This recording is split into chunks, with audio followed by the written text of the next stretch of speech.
Very good morning, dear all students of the MSc final class.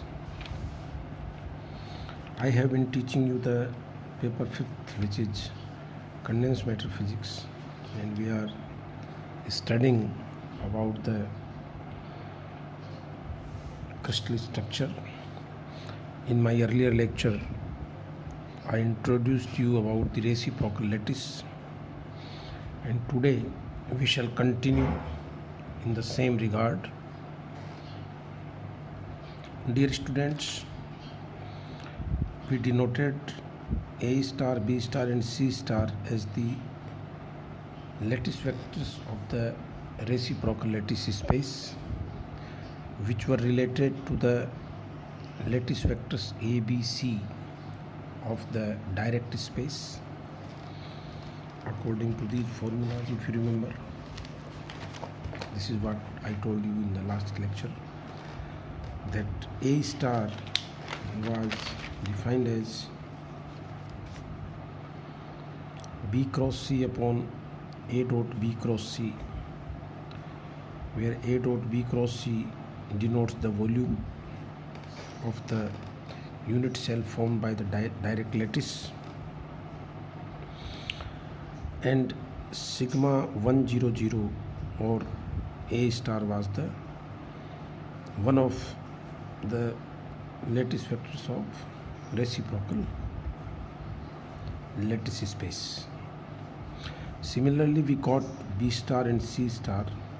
One thing you must remember is A star is related to B cross C, B star is related to C cross A, and C star is related to A cross B. So this is a very simple way to remember that there is a cyclic symmetry type thing, ABC, BCA and CAB.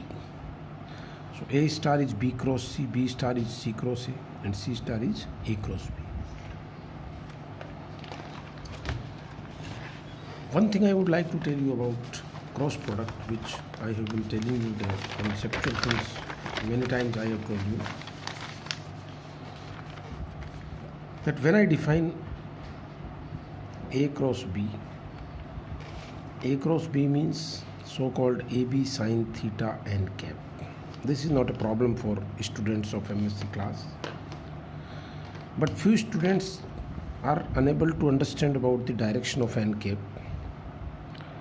One thing they must learn, that direction of n cap is obtained using the simple right-handed screw rule of cross product, and that tells you that if A and B lies in this plane, vector A, vector B, then n cap is a unit vector which is normal to both A and B. So you can say that A star is normal to both B and C, because A star is related to B cross C. So A star, the reciprocal lattice vector, is perpendicular to the B and C plane of the direct lattice. So their dot product with B and C must vanish, because if two vectors are normal to each other, we know their dot product is 0 due to the formula A dot B equals to AB cos theta.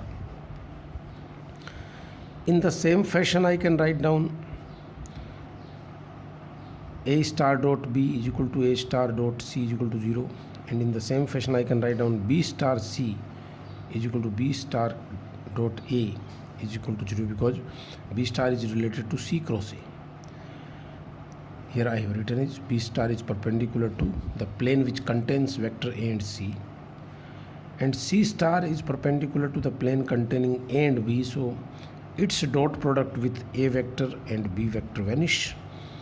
C star dot A is equal to C star dot B equals to 0. Now,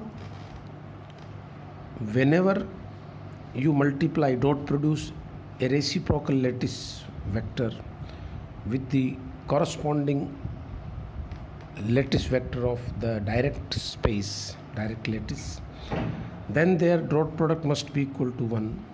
So what I have done is, I have written the value of A star here, which was B cross C upon A dot B cross C, and I dot produced it with A, and you will see that A dot B cross C upon A dot B cross C comes out to be 1.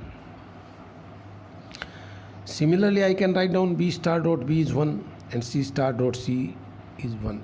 So it is a conclusion that the reciprocal lattice is simply the inverse of direct lattice, and their product comes out to be 1.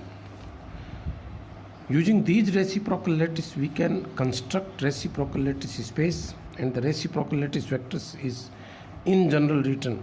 Suppose you want to write down the reciprocal lattice corresponding to a plane which is having Miller indices H, K and L, then the reciprocal lattice vector will be written like this.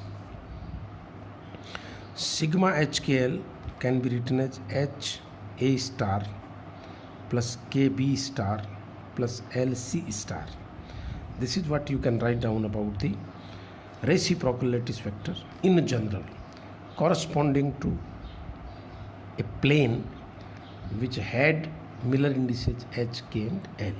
Remember, in direct lattice, whatever is defined as a plane, in reciprocal lattice, that is denoted by a point.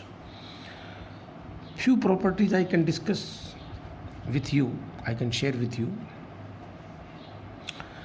One of the simplest properties is that the reciprocal of reciprocal lattice is a direct lattice, as it should be, because here I told you that reciprocal lattice is the inverse lattice to the direct lattice. So inverse of inverse must be the direct one, and we can easily prove it by defining. This is what we have already defined. The reciprocal lattice vectors A star is B cross C divided by A dot B cross C. Now I take the reciprocal of this reciprocal lattice vector. So A vector star whole star. So this B will become B star, C will become C star, and you can see it will become A star and B star, C star. I can put the vector sign here. This is what the reciprocal of a reciprocal lattice. And dear students, using the identity which I just proved before this topic, A star dot A vector is equal to 1. So A star whole star becomes A dot. What I did, I can tell you. This is the value, and I assume to be 1 here, 1, and 1 is replaced by A star dot A. So it became A dot A star B cross C star, and you can see this comes out to be A, because this quantity using that vector property is like this, A vector, and this dot product has been pushed here. So A star dot B cross C by the vector rule, and it comes out to be A. Similarly, I can prove B star whole star is B and C star whole star is C. And if you write down A star whole star is A, then the earlier relations can be rewritten as A vector is B star cross C star upon this, B vector is C star A star upon. It means reciprocal of reciprocal lattice is a direct lattice. This is a simple proof. The second property is the volume of unit cell of reciprocal lattice is inverse to the volume of unit cell of corresponding direct lattice. This is another interesting aspect of reciprocal lattice. We shall prove it. The volume of unit cell of reciprocal lattice is inverse